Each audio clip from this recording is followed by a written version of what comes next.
Hello there, welcome to our channel once again. Hope you are doing fine. I'm back with another tutorial video, and today I'll be showing you how to update your AOL mail on your phone. And now without further ado, let's dive right into the video. But before that, don't forget to like, subscribe and hit that bell icon for more videos. Okay, on your first, open up your Play Store first,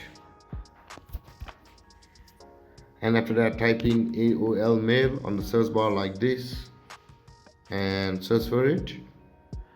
And you can see on the right side of the screen it has opened enable, which means that my AOL mail is up to date. And if your AOL mail was not or is not up to date, you can just simply tap on update over there, and this is how you update AOL mail, guys. If you have any confusions or questions regarding the topic, don't forget to comment in the comment section below, and don't forget to like, subscribe and hit that bell icon for more videos. Thank you for watching, guys. Peace.